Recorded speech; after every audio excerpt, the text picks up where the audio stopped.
Well viewers, welcome to the latest video where we're going to take a look at the propeller sump and box.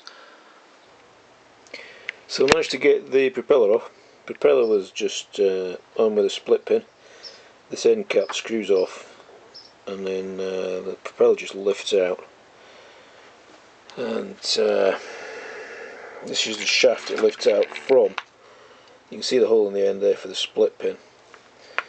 So there are 4 Allen key bolts holding this on. They are just here, and they come off surprisingly easily because these ones higher up, they appear to be stuck, but they do have nuts underneath, so that means we probably will be able to get them off. So this came off with quite a bit of tapping. Not entirely sure if that has a gasket on. It doesn't feel like it to me, and I can't see one from by looking underneath, so that's kind of a strange one. You'd have thought that would have a gasket. So underneath we have this prop drive, which doesn't look too bad really, and there's something at the back here. Maybe the viewers can tell me what that is. I'm not really sure what that is. It had a brass thing hanging off it, which I'll show you in a minute. I am not very sure what that is for. This is the piece at the back there that I'm not really very sure about. I'm not sure what that is. So we took the plug out on the side of this and absolutely nothing came out. There's nothing in there. I don't really know what's supposed to be in there. Gear oil maybe, or whether it's just supposed to be greased. Not entirely sure. It does smell of the sea, and there was no gasket on it whatsoever. So this is what it looks like inside. Now that white material, I don't know if that's emulsion or if that's grease. That might be a waterproof grease, so maybe it's supposed to be greased in there. I'm not sure. Does anybody know? Anybody out there? And that is possibly where some kind of gasket is supposed to go. Or maybe you just use silicone, I don't know. It's quite a tricky one, that. Not sure. I'm going to take this apart further though now. Now I do not have a handbook for this particular motor because it's very old. Right, so we've managed to get this piece out. That was not easy. Took a lot of coaxing to get that out without breaking anything, and you can see all the corrosion on it. So clean all that up because we don't want that on there really. I think the oil seal is probably gone here. I'm not sure about that yet. The bearings seem to be alright actually, but it is full of all this grit and grease, and it's pretty nasty. But that is the very bottom of the motor, so you know. So if anyone would tell me what I'm supposed to put on this. See, it strikes me that this is full of bits of grit and gravel, and if I put a waterproof grease in there, it's going to grab the gravel and then grind it into a paste, which is going to make the gears worse.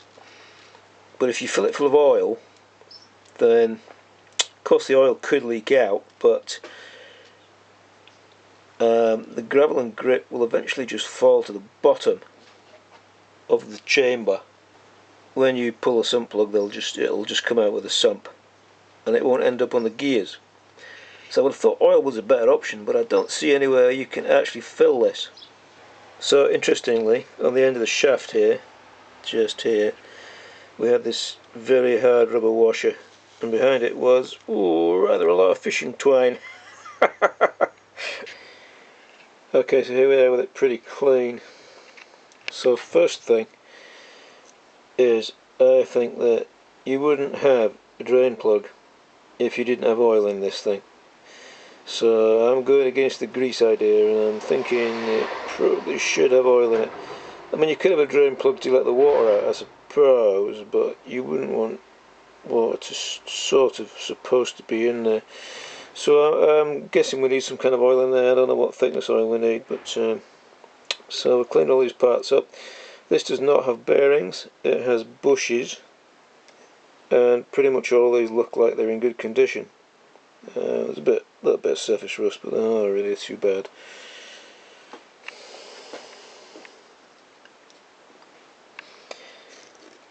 This item here, you can see the bronze bush there, which is typical marine stuff actually. It does need a new O-ring here.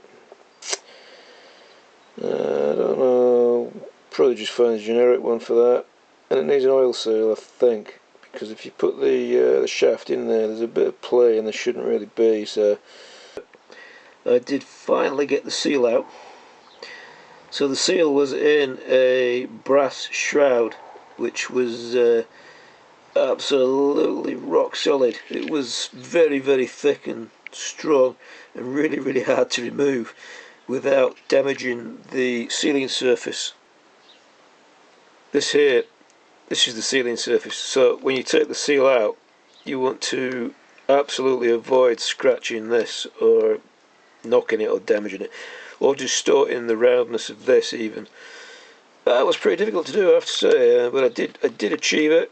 You can see there's a few chisel marks there on the bronze, but that actually doesn't matter much. So this just goes to show you why you've got to take the seal out in order to get a new seal, because what I did was I measured it when it was still in the housing and I got 29/8/16. The shaft you can measure, of course, that's 16. The thickness is 8, and there are lots of 7s around, so when you go on eBay, so it is worth trying to get the 8 because it needs to seal against the water, seawater particularly. So the 29, when I actually took the seal out, I actually discovered that in actual fact it was 30. So if you want a seal for a Volvo Penta 85 and you're wondering what size it is, that's probably what size it is. And they are generic, so you don't need to buy them from Volvo or anything like that, you just get them off eBay. So the O-ring is a 3mm, and it's like a 58 ID. You can probably get a slightly smaller ID. If you can find a 57 or a 56, you'd probably be okay. The ID, of course, is the inner part of that slot, and the O-ring actually sits on the back of this because you're pressuring it down with 2 nuts. So then when you look at the housing, you see that little shoulder just there? That's what the O-ring pushes up against. So when you renovate one of these, you need to make sure that's really clean. So I found a replacement O-ring in my box. Amazing, don't have enough to buy one. Okay, so that's the axle reassembled. So this thing goes over the end there. I'll show you that in a minute. So this piece on the end here is a flat end and it has a rounded end, so obviously the rounded end goes into the gear mechanism. So you put it out that way. That then goes onto there, and it contains a bronze bearing.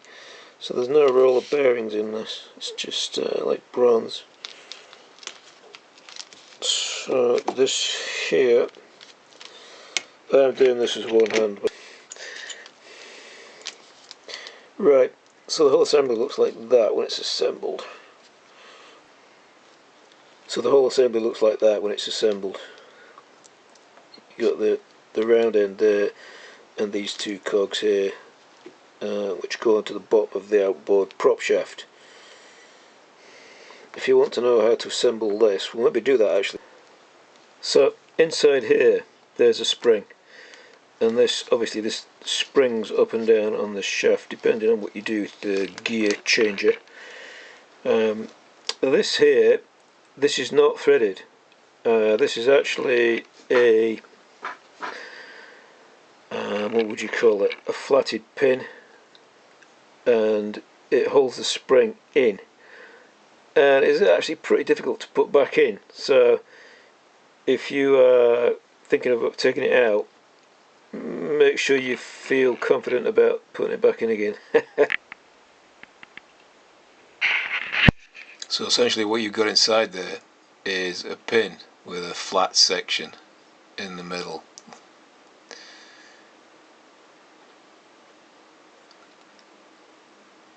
Okay, then at one end you've got a slot for a screwdriver and it's tapered at the other end. And if you look at it, you can just see the end of the taper there.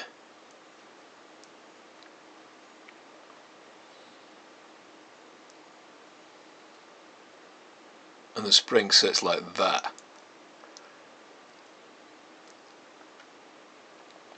So if you rotate the piece of paper around so that it sort of matches the piece, and you can kind of see how it sits, like so, inside that sliding thing.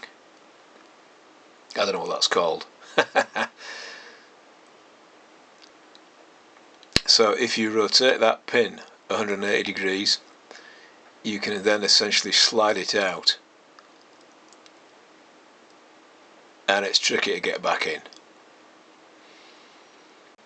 So interesting enough, in an earlier clip I mentioned the shoulder, which is just about where my tip of my finger is there. That's where the sealing O-ring sits. So this Swedish design does have a significant flaw because they've drilled right through there. Now that is behind the O-ring, but it's also where all the corrosion sits, and that also was particularly tight. So I'm going to recommend that when you put this back together, you actually try to put something, maybe a bit of silicone into there, so that the water can't get in behind the O-ring and then corrode the solid so you never get it off again. So essentially you can see where the O-ring sits just there, and all this corrosion is because water could get through the nut holes into here, more moisture. So I don't know if you can just see that, but see the light coming through under the ruler there? So when we whacked this piece here off, we had to put a wedge in between there and that piece there, and this is soft pot metal, and so that's raised that flat surface now.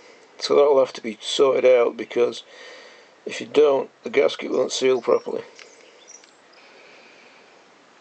Okay, that completes stage 1 of this particular rebuild,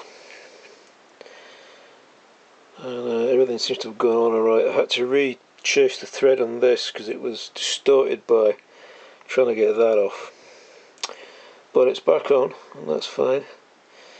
We need to wait now for the seals to arrive and then insert the seals, and then we can complete this rebuild and maybe clean these nuts up a little bit. But apart from that, that's the end of this little video. Thanks so much for watching, folks.